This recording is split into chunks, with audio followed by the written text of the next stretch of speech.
My husband has been talking to our 2-year-old daughter for 3 months. When he thinks I am not listening, he tells her things like, "Do not worry, Daddy is going to get you out of here soon." I thought it was a game, until I found a suitcase hidden in the garage with her clothes, passports, and an envelope with 100,000 pesos in cash. My name is Julieta, and I have been married to Tom's for 5 years. He is a dentist, has his own practice, is quiet, organized, and the best father I have ever seen in my life. Our daughter is named April. She is 2 years old and is the reason we both breathe. She has Tom's eyes, enormous and brown, and my black curly hair that never lets itself be combed. Tom says that April is the best thing we have done together. I always agreed, until I started hearing what he tells her when he thinks I am asleep. The first time was 3 months ago. I woke up at 2 in the morning, and Tom's side was empty. I heard his low voice coming from April's room. I got up slowly and approached the hallway. The door to April's room was half open. The little light from her star lamp was spinning, projecting constellations on the walls. And Tom's was sitting in the rocking chair, with April asleep on his chest. He was whispering to her, "It will not be long now. My love, Daddy is going to get you out of here. I promise you." My chest tightened, but I told myself, it was just a loving father talking to his sleeping daughter. Nothing more. The second time was a week later. Same time, same place. But this time he said something different. "When we are far from here, everything is going to be better. I swear to you, April, you're going to be happy. Daddy is going to make you happy. Far from here." I went back to bed with cold hands and stayed looking at the ceiling. When Tom's came back to the room, he lay down and hugged me from behind as always, and whispered to me, "I love you, Julieta." His voice sounded the same as always. Warm, sure, but for the first time, I did not feel safe. I started paying attention to everything. Tom's continued being the same as always, kind, attentive. He made me breakfast, played with April on the floor, made her laugh until her belly hurt, and kissed me on the forehead. Every morning before leaving for the practice. But every night at 2 in the morning, he would get up, go to April's room and talk to her. "Daddy is arranging everything. It is almost ready. I need you to be patient, my love. I already found a place. A beautiful place with a big garden for you. Do not tell mommy anything. There's a secret between you and me, right?" He was asking a 2-year-old girl, who barely knows how to say water and cookie, to keep a secret. But the way he said it, that low calculated voice did not sound like a game. It sounded like a plan. On a Tuesday morning, Tom's left for the practice, and I did something I never thought I would do. I searched the house. I looked in his drawers. Nothing. In his closet. Nothing. In his office, nothing. I checked his car, nothing. Everything clean, everything normal. And then I went into the garage. We have a garage that we almost never use. Is full of boxes from the move that we never unpacked. Old tools. In the back behind a shelf with Christmas boxes, I found something that should not be there. A black wheeled suitcase. I opened it. Inside there was April's clothing. 5 complete changes of clothes. Organized in Ziploc bags with labels that said Monday, Tuesday, Wednesday, Thursday, Friday. Friday. There was also a new stuffed bear with the tag still on it. Diapers, wet wipes, and a toiletries bag with children's medicines. Under the clothes, there was a thick manila envelope. I opened it. 2 passports. One for Tom's and one for April. Mine was not there. Under the passports, there was a stack of bills. I counted 100,000 pesos in cash. And a folded sheet that was a printed flight itinerary. Mexico City to Bogota, Colombia. 1 way, 2 passengers. The flight date was in 10 days. I sat on the garage floor with the suitcase open and in front of me, and tried to breathe, but the air would not go in. My husband was planning to take my daughter out of the country, without telling me. I closed the suitcase, put it exactly where it was, and went back to the house. When Tom's arrived that night, I made him dinner as always. We sat down, the 3 of us, April in her little chair, smearing mashed potato in her hair. Tom's laughing, wiping her face with a napkin. Everything seemed normal. Everything seemed perfect. But under the table, my hands were shaking. That night, I lay down and pretended to fall asleep. At 2 hours sharp, like a clock, Tom's got up and went to April's room. I followed him barefoot, stepping softly. This time what he said was different. "My love, the date is almost here. Daddy already has everything ready. I just need you to behave well on the plane. We're going to go to a very beautiful place with many trees and colors, where no one is going to find us. Where no one is going to find us." I went back to bed, and for the first time, I thought about calling the police. But what was I going to tell them? That my husband talks nicely to our daughter at night, that I found a suitcase that maybe has a logical explanation, that I am paranoid but the passports without mine but the one-way flight, but where no one is going to find us next day. While April was taking her nap, I called my sister Camilla and told her everything. Camilla stayed silent for a long moment, and then said something that opened a hole in my stomach. Julia, I need to ask you something, and I need you not to get angry. Have you noticed anything strange about yourself lately? About me?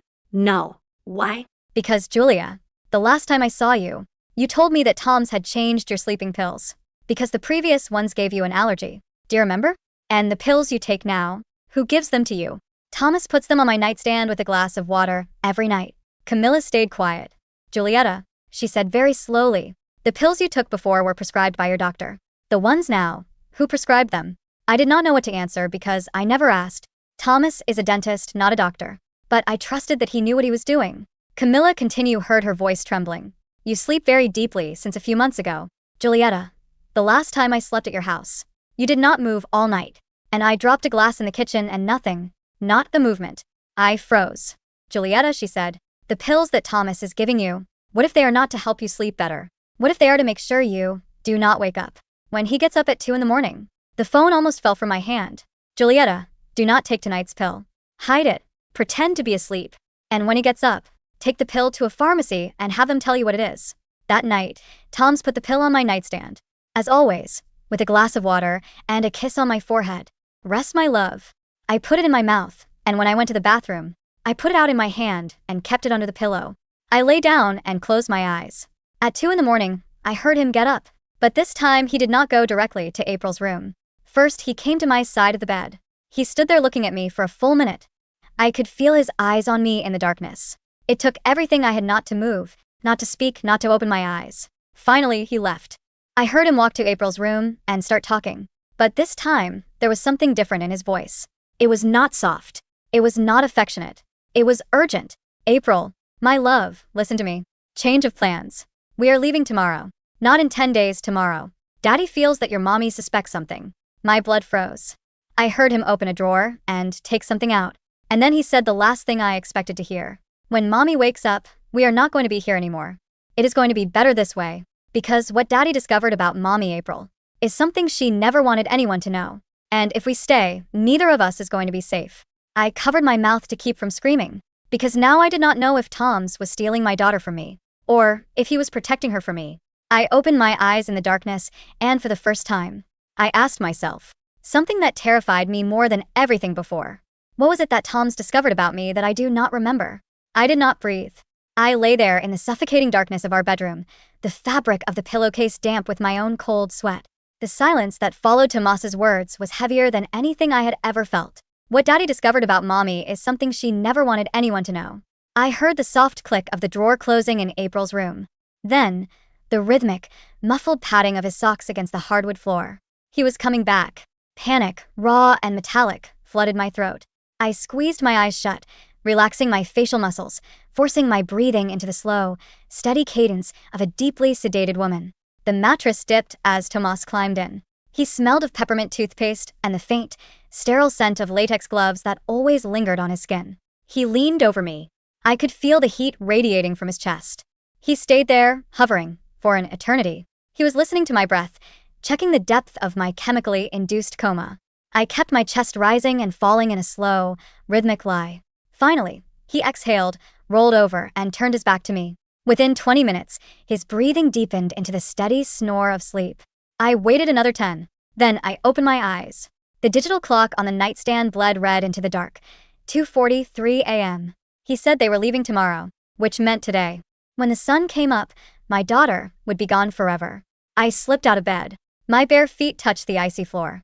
I bypassed the closet, grabbing only a heavy cardigan from the chair, and crept out into the hallway. Every shadow in the house felt hostile, like a trap waiting to be sprung. I bypassed April's room. I couldn't take her yet. If I woke her and she cried, Tomas would be on us in seconds. I needed leverage first. I went down to the garage. The air was frigid, smelling of damp cardboard and motor oil. I navigated the maze of boxes until I reached the shelf with the Christmas decorations. The black suitcase was still there. My hands trembled as I unzipped it in the dark, relying on the faint moonlight filtering through the high window. I dug under the Ziploc bags of April's clothes until I found the thick manila envelope. I took the 100,000 pesos in cash, the 2 passports, and the plane tickets, shoving them deep into the pockets of my cardigan. Let him try to leave the country without passports or money. I zipped the suitcase back up, leaving it exactly as I'd found it. Back in the house, I walked into the kitchen and turned on the small light above the stove. I reached into my pocket and pulled out the pill I had hidden. It was a small, pale blue oval, devoid of any markings. A ghost pill. I found a small plastic container, dropped the pill inside, and placed it in my purse. Next, I pulled out my phone. 3:15 a.m. I texted Camilla. I need you to come to the corner of my street right now. Bring your car. Don't call. Just come. I walked upstairs. The hardest part was yet to come. I pushed the half-open door to April's room. The star lamp was still spinning, casting pale yellow constellations across the walls. April was curled on her side, clutching the worn edge of her blanket, her chest rising and falling softly. I approached the crib. God, please don't let her cry. I prayed to a God I hadn't spoken to in years. I slid my hands under her warm, fragile body. As I lifted her, she stirred, letting out a soft, sleepy groan. Shh. I breathed against her curls. Mommy's here. We're playing a quiet game, my love. She blinked, her heavy, brown eyes, Tomas's eyes, struggling to focus. She buried her face in my neck, her warm breath tickling my collarbone, and went completely limp, falling back asleep. I carried her down the stairs, gripping the banister so tightly my knuckles ached. I grabbed my purse from the kitchen counter, slipped into my boots without tying them, and unlocked the front door. As the cold night air hit my face, a sound from upstairs froze the blood in my veins. A floorboard creaked, heavy, deliberate. The sound of someone who was no longer asleep. I didn't look back. I pulled the front door shut, praying the click wasn't too loud, and ran. I ran down the driveway, the freezing concrete biting through my untied boots, clutching my daughter to my chest. At the end of the block, idling under the broken street lamp, was Camilla's rusted Toyota. The passenger door swung open before I even reached it. I threw myself inside, slamming the door. Drive, I gasped, breathless, terrified to look at the rearview mirror. Camilla, drive. We sat in the parking lot of an all-night diner 3 towns over. April was asleep in the back seat, covered in Camilla's wool coat. The heater was blasting, but I couldn't stop shivering. Camilla sat staring at the pale blue pill in the plastic container, her face grim in the dashboard lights. I know a guy who works the night shift at the hospital lab. An old friend, Camilla said softly. I sent him a picture of it. He ran it through a database based on the shape, color, and lack of imprint. And my voice sounded hollow. It's not a sleeping pill, Julieta. It's an illegal compound, mostly clonazepam, but laced with something called scopolamine. The name meant nothing to me. What does that do? Camilla looked at me, her eyes brimming with a terrifying pity. It's a dissociative anesthetic. On the street, they call it devil's breath. It doesn't just make you sleep. It makes you highly suggestible. You do what you're told, and when you wake up, it wipes your short-term memory. It causes severe anterograde amnesia. The diner's neon sign flickered, casting red shadows across the car. Amnesia. He hasn't just been putting you to sleep, Julie, Camilla whispered. He's been erasing your memory. For months. My stomach violently rebelled. I opened the car door and dry heaved onto the asphalt. When I pulled myself back in, wiping my mouth with a trembling hand, the horror of it began to settle into my bones. The missing hours. The times I woke up feeling exhausted, finding bruises on my arms I couldn't explain. I had blamed it on my clumsiness. But why? I sobbed, the tears finally breaking through. Why would he do this? He's a dentist. He's gentle. He loves April. He loves control, Camilla said, her voice hardening. But Julieta, you need to think. He told April he found out a secret about you. Something you didn't want anyone to know. What is it? I don't know. I cried out, keeping my voice low so as not to wake April. I don't have any secrets. My life is boring. I met him. We got married. I had April. That's it. Camilla fell silent. She drummed her fingers on the steering wheel, staring out into the dark. Julieta, think about before you met Tomas. Think about the accident. My breath hitched. 5 years ago. A rainy night in Monterey. I was in a massive car crash. I spent 3 weeks in a coma. When I woke up, my memories of the years prior were fragmented, hazy. The doctors called it traumatic retrograde amnesia. Shortly after I was discharged, I moved to the city, met Tomas at his dental clinic when I chipped a tooth, and he became my anchor. He took care of me. He rebuilt my life. What about the accident? I asked, a sudden, piercing headache blooming behind my eyes. You never let me talk about it, Camilla said carefully. After you woke up, you cut ties with almost everyone. You only let me back in when April was born. But Julie, do you really not remember who was in the car with you that night? The headache sharpened into an ice pick. I was alone. The police report said I was alone. The police report you have was given to you by Tomas, Camilla said. She reached into her purse and pulled out a folded, yellowing newspaper clipping. She placed it on my lap. I brought this because I had a feeling. I kept it hidden for 5 years because Tomas told me that if I ever showed it to you, the psychological shock would kill you. He said the doctors warned him. My hands shook as I unfolded the paper. It was an article from a local Monterrey newspaper dated 5 years ago. Tragic crash on Highway 85. Cartel accountant dead, driver in critical condition. There was a photo of the wreckage. My crushed sedan. And next to it a smaller photo of a man. A man with sharp features and cold eyes. Hector Valera. Hector was your fiancé, Camilla whispered. He worked for the Sinaloa cartel. He was laundering their money. He was abusive, Julieta. He beat you. You were trying to run away from him that night. He caught you, got in the car, and fought you for the wheel. That's what caused the crash. He died on impact. You survived. I stared at the paper. Nothing. The words were just ink on a page. I searched my mind for a man named Hector, for violence, for cartel money. There was only a terrifying, empty black void. Tomas knew. I whispered. Tomas was the dentist who identified Hector's dental records after the crash, Camilla said. That's how he met you. He didn't meet you when you chipped a tooth. He was assigned to the morgue that week. The pieces began to violently snap together, forming a picture so ugly I couldn't breathe. He told you to bury the past, Camilla continued. He said he would protect you. But lately, Julie, what if Tomas isn't running away from you? What if he found out something about Hector's people? What if the cartel found out you're still alive? I looked down at my hands. Then, I remembered Tomas's exact words in the nursery. What Daddy discovered about Mommy is something she never wanted anyone to know. And if we stay, neither of us is going to be safe. If the cartel was coming, why wouldn't he tell me?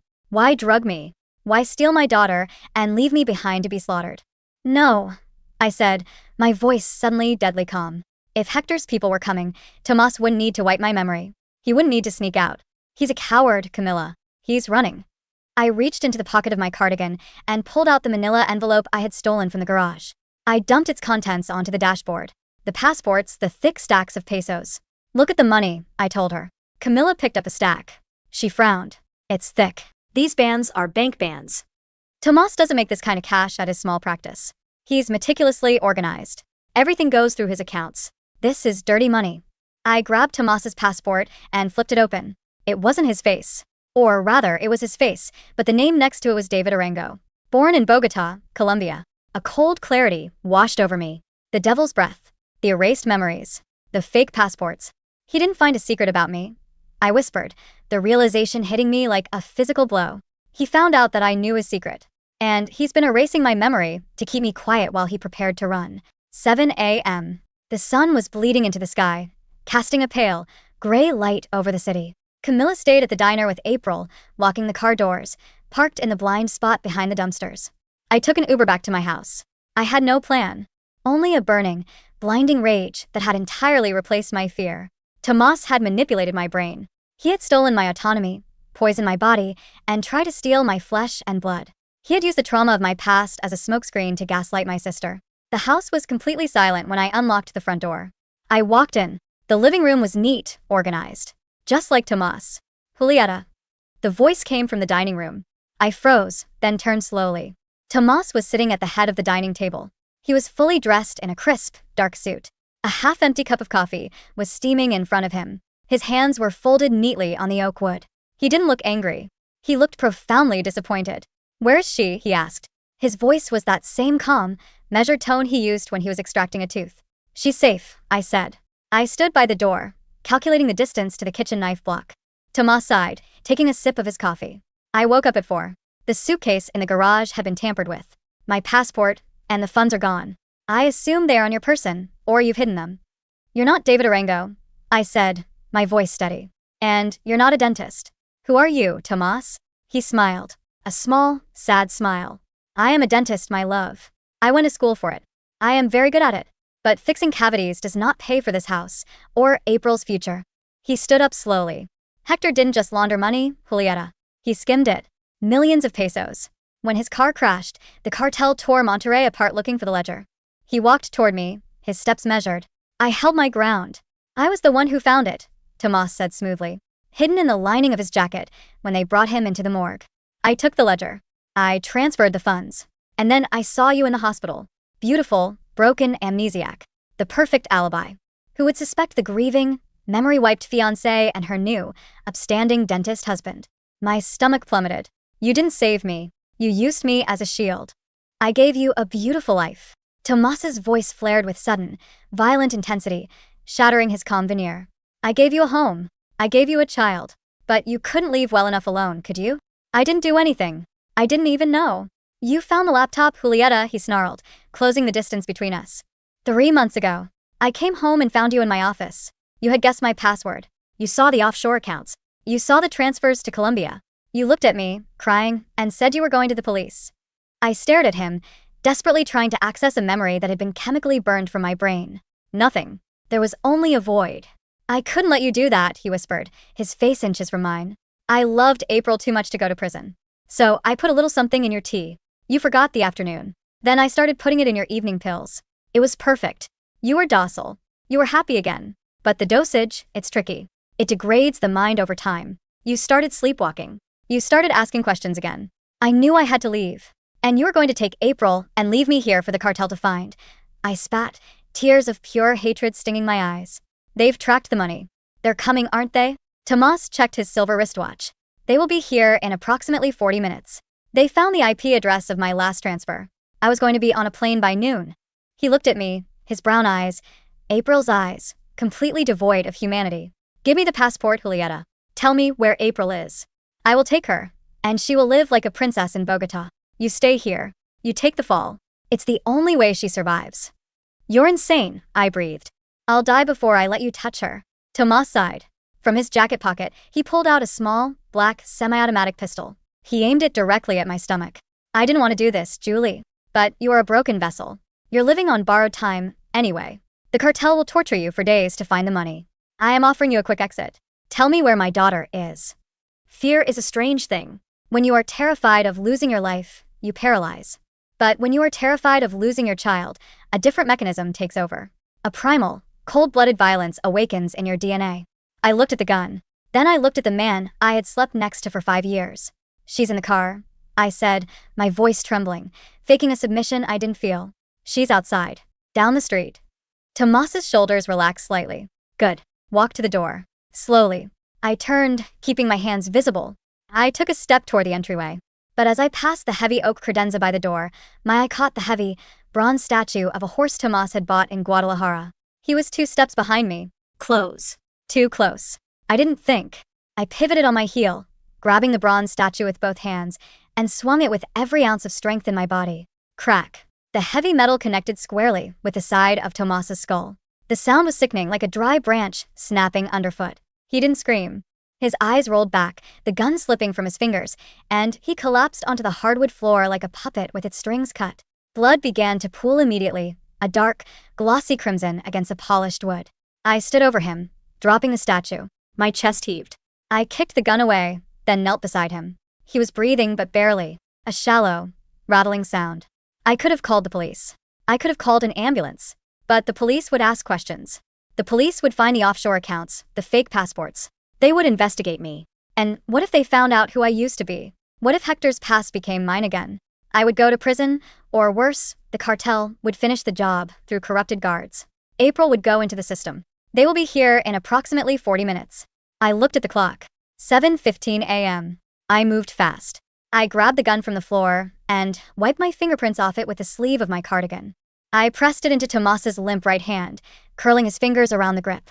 I went to his office, grabbed his encrypted laptop, and threw it into the fireplace, dousing it in lighter fluid from the patio and tossing a match. It went up in a brilliant chemical flash. Then I took the manila envelope from my pocket. I took out the 100,000 pesos and shoved them into my purse. But I left the passport.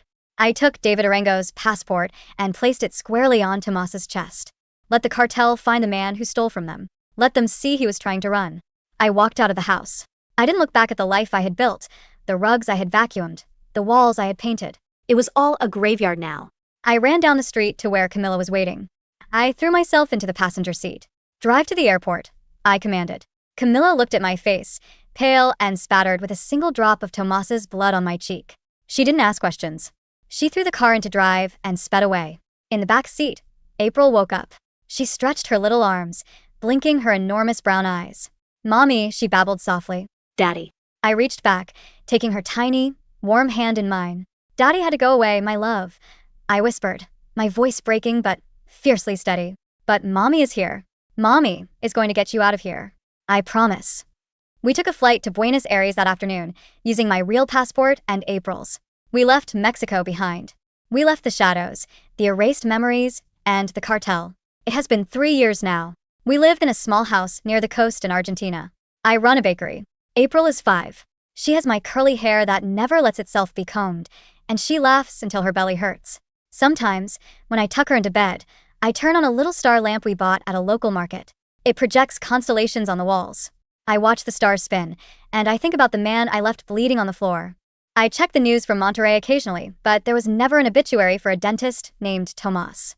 The cartel cleans up its messes quietly. I am safe. We are safe. But sometimes late at night, I wake up at 2 in the morning. I go to the bathroom, look at my face in the mirror, and a cold dread washes over me. I look at the dark circles under my eyes, and I wonder if Tomas was telling the truth about Hector. I wonder if I really was a victim of an abusive fiancé. Or if, in those memories I can never get back, I was the one who crashed the car on purpose. Some secrets are better left in the dark.